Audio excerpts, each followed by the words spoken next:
Okay then guys, what's going on? Cloud Plays here and welcome back to another video here on the channel. Today we're inside of a game I never thought that I'd be covering, but Pokemon with Guns, also known as Palworld. This game has been a viral sensation in the last 24 hours and I'd be stupid not to jump on board with this one. So we've had a dabble inside of the game and we've got a load of news coming from the game for those of you guys who are looking to catch your next pal. So with that being said, if you haven't already, smash that beautiful blue thumbs up and subscribe with post notifications turned on. It'd be greatly appreciated. On top of that, check out our sponsor for today's video, Advanced GG, the #1 clinically proven energy supplement on the market. My favourite flavour is cherry vanilla, but you guys can catch an array of flavours via the link in the description. Utilise code CLOUD at checkout and you'll get a cheeky discount. So with that being said, let's dive on into the weirdest game to go viral in 2024. So Palworld, the game that's just taken over everybody's Xboxes and PCs, free on Game Pass and around £23 on Steam, is outselling ridiculous levels. So Palworld has sold over 1 million copies just hours into its early access launch. This article was obviously written up just yesterday with 1 million copies sold hours in. It's absolutely insane. So as devs address the lack of the 32-player dedicated servers on Xbox and PC Game Pass, there has been a lot going on with this as it's a online survival Pokemon gun machining thing. This game is nutty and I didn't expect it to be very good at all, but this does seem to be quite good, and a Eurogamer article is approaching it quite nicely where it says that the eye-catching Pokemon with Guns survival game Palworld has already sold a staggering 1 million copies according to its developer Pocket Pair.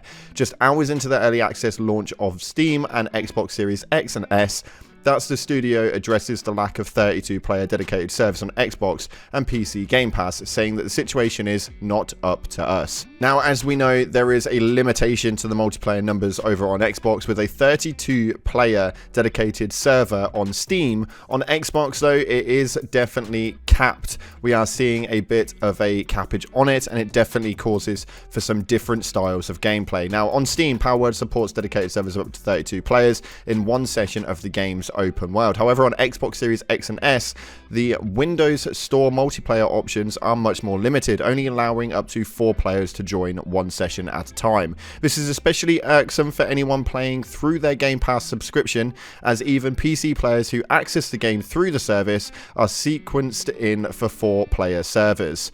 Though it's not unheard of, it's become less common for PC players to play on different servers just because they're using different launchers. Now, Epic even has a hard-coded into its rules that multiplayer games on PC must support crossplay with other launchers to get on the Epic Games Store. But clearly, there's an issue with the compatibility for Palworld. Now, the reviews for this have been mostly positive, especially if you fantasize about abusing Pokemon. The reviews for this are in for Palworld upon a peculiar survival game that early access release, and it seems like most gamers are disturbed. Now, first things first, no, those aren't actual Pokemon, even though we've made numerous jokes in the video so far. Palworld originally got a lot of intrigue and flack for its blatant pocket monster knockoffs. Every creature in Palworld looks like 2 unwilling Pokemon mutated into one organism in a lab, and developers didn't even try to hide it. In fact, it's likely done on purpose. But basically, Palworld is an open world survival game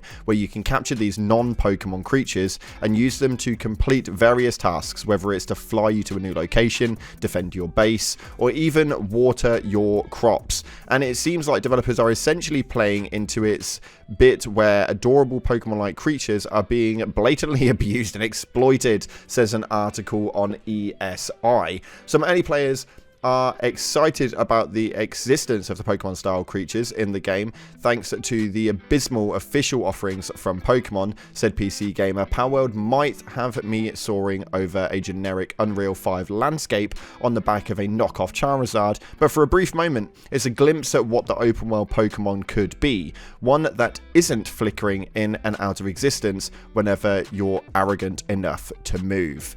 This game is absolutely nutty, but this has had a excitement quickly dissipated once the reviewers and others started to realize the gameplay was maybe a bit too focused on being shocking and cruel. First of all, let me say that the gameplay itself is quite generic, and this is again still from the article from Esports Illustrated, not from my words, because I wouldn't agree with this. I think that actually this game has been well needed for the community, and I think that it's done actual bits for the people entailed in it. And if you ever wanted to play a shooter as well as Pokemon, well, this is the one that you kind of want to do, but it has had its controversies. And the controversies have been quite tremendous, as Palworld embroidered in AI and Pokemon plagiarism controversies seem to be highlighting a lot on social media. So social media users highlighted character design similarities and developers' generative AI history. So it seems that Steam's newest hit survival game, Palworld, has been accused of plagiarizing designs from Pokemon,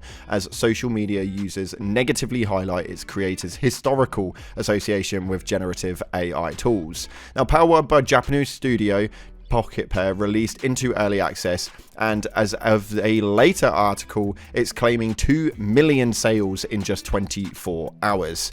This is quite interesting, although the huge launch exposure inevitably reignited discourse that has followed Palworld since the announcement around its character designs' apparent similarities to Pokemon. Although the gameplay of Palworld is closer to survival games like Ark and Rust than Game Freak's series, many social media users have noted the obvious influences its character designs have taken from the Nintendo series. Following Palworld's release on Friday, some ex-users collated perceived similarities between Palworld's pals and Pokemon. It's not even subtle about its rip-offs. How much else has it stolen? Wrote one user. And another did add that I want to like Palworld, but I don't know if I can support running existing Pokemon through a fuser and passing them off as a new IP. Me, myself, I'm perfectly bloody fine with it, but they are collaborating a load of images and trying to break down what certain pals look like and what they've been made out of in regards to actual Pokemon. This is hilarious, but the situation is further muddled in the eyes of some by Pocket Pair's historical relationship with generative AI tools. Now, artist Zaytree noted on X that one of its previous titles was AI Art Imposter, a game which literally utilizes an AI image generator as its core mechanic. Now, the user also highlighted multiple historical X posts by Pocket Pair's CEO Takuro Mizobi, in which he appeared to praise the potential of AI image generators for content creation. The use of generative AI is a significant pressure point in many creative industries, including video games, with such tools as Midjourney being criticized by some who perceive them as replacing professional artists in using their work without permission for their training set. Now, earlier this month, an ongoing lawsuit against Midjourney, Stability AI, and Divan Art listed thousands of artists' names that plaintiffs allege have had their artwork scraped to train. Now, one of Pocket Pair's CEO X posts from 2022 discussed how he believed that generative AI tools could one day be sophisticated enough to avoid copyright issues. In another potentially more damning post from 2021, Mizobi showed how AI could be used to generate new Pokemon designs.